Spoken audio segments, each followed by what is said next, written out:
আন্তর্জাতিক অপরাধ ট্রাইব্যুনাল একে আজকে জুলাই গণঅভ্যুত্থান চলাকালে মানবতা বিরোধী অপরাধের মামলায় তৎকালীন আইনমন্ত্রী জনাব আনিসুল হক এবং তৎকালীন প্রধানমন্ত্রীর উপদেষ্টা জনাব সালমান এফ রহমান সাহেবের মামলায় দুজন সাক্ষীর সাক্ষ্য গ্রহণ সমাপ্ত হয়েছে। দুজন সাক্ষী ছিলেন মোহাম্মদ ইমরান হোসেন এবং মোহাম্মদ কামাল হাওলাদার।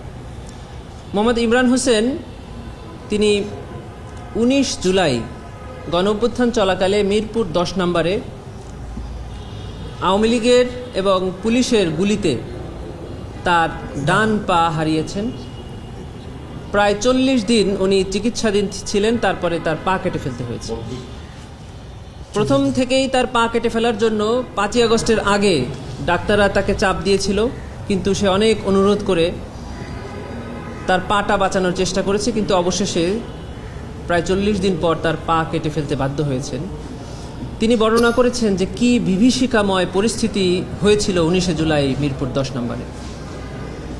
তিনি একটি ছোট্ট চাকরি করেন মিরপুর 11 নম্বরে। সেই চাকরির সুবাদে তিনি গিয়েছিলেন ওই দিন, এবং ফেরার পথে তিনি আন্দোলনকারীদের আশ্রয় নিয়েছিলেন। ছাত্ররা মিছিল করে এই জায়গা থেকে আসছিল, উনি ওই ছাত্রদের ভেতরে ঢুকে পড়েছিলেন যেন পুলিশের গুলি না লাগে।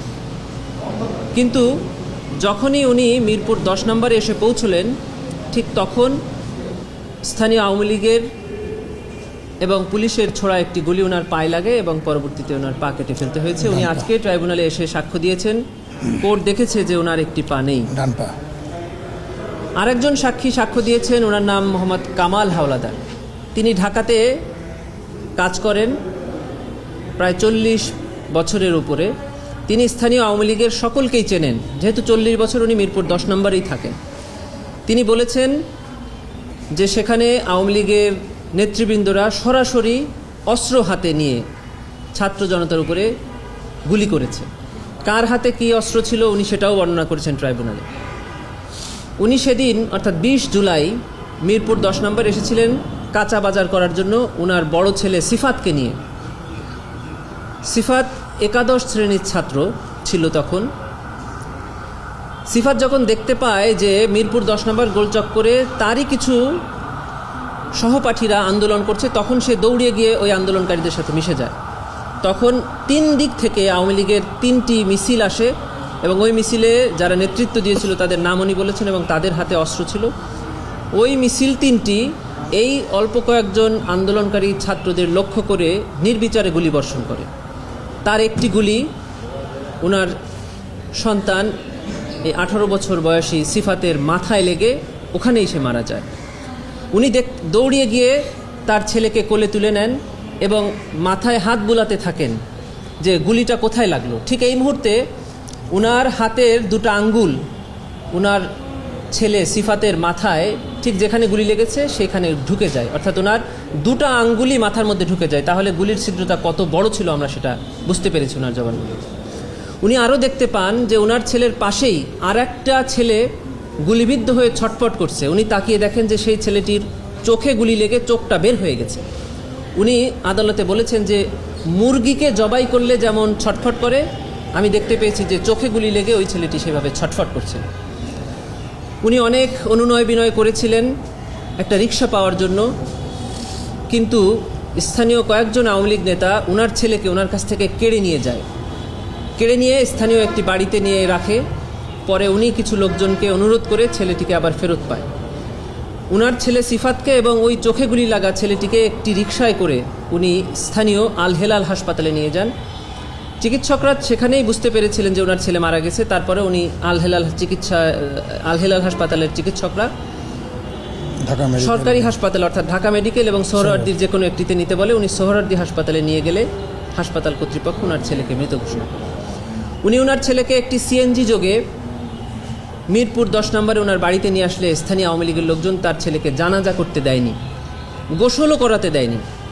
তখন উনি যে ছোট চাকরি করেন একজনের বাসায়, তিনি একজন বিচারক, তিনি একটি অ্যাম্বুলেন্স জোগাড় করে দেয় এবং ওই অ্যাম্বুলেন্সে করে ওই ছেলেকে ওই রক্তাক্ত অবস্থায় গোসল না করা অবস্থায় মাদারীপুরে ওনার গ্রামের বাড়িতে নিয়ে যায়। সেখানে গোসল হয়, দাফন হয়, কবরস্থ করা হয়। উনি সর্বশেষ বলেছেন যে আমার এই সন্তান সহ বাংলাদেশে যে শত শত নিরীহ ছাত্র জনতাকে হত্যা করা হয়েছে তার জন্য দায়ী তৎকালীন প্রধানমন্ত্রী শেখ হাসিনা, তৎকালীন আওয়ামী লীগ এবং সরকারের ঊর্ধ্বতন নেতৃবৃন্দ। তার মধ্যে বলেছেন স্বরাষ্ট্রমন্ত্রী আসাদুজ্জামান খান কামাল, বলেছেন ওবায়দুল কাদের সাহেবের নাম। অন্যতমভাবে ওনারা বলেছেন যে তৎকালীন সরকারের প্রধানমন্ত্রীর উপদেষ্টা জনাব সালমান এফ রহমান এবং আইনমন্ত্রী আনিসুল হক। সাক্ষী ইমরানকেও জিজ্ঞাসা করা হয়েছিল যে আপনি কাদেরকে দায়ী করেন, তিনিও এদের নাম বলেছেন যে এনারা দায়ী। আসামির পক্ষ থেকে জিজ্ঞাসা করা হয়েছে যে আপনি কেন এনাদেরকে দায়ী মনে করেন, ওনারা বলেছেন যে তারা যদি পরামর্শ করে কারফিউ জারির সিদ্ধান্ত না নিত তাহলে আমার সন্তান সহ এই হাজার হাজার মানুষ নিহত হতো না। এবং ওনারা বলেছেন যে আমরা মোবাইল ফোনে, ইন্টারনেটে তাদের সম্পৃক্ততার কথা শুনেছি, তাদের কথোপকথন শুনেছি।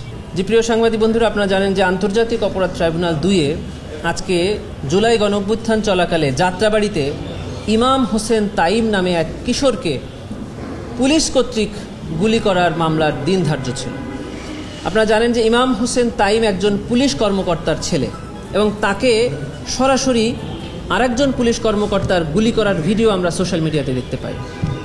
আমরা দেখতে পেয়েছি যে ইমাম হোসেন তাইমকে তার বন্ধু পেছন থেকে জাপটে ধরে সরিয়ে নিয়ে যাওয়ার চেষ্টা করছে এবং একজন পুলিশ কর্মকর্তা তাইমের খুব কাছে এসে বন্দুক টার্গেট করে তাকে বারবার গুলি করছে। সেই মামলার আজকে অভিযোগ গঠনের দিন ধার্য ছিল। মাননীয় ট্রাইব্যুনাল 11 জন আসামির বিরুদ্ধে অভিযোগ গঠন করেছেন এবং পরবর্তী তারিখ দিয়েছেন সাক্ষ্য নির্ধারণের জন্য।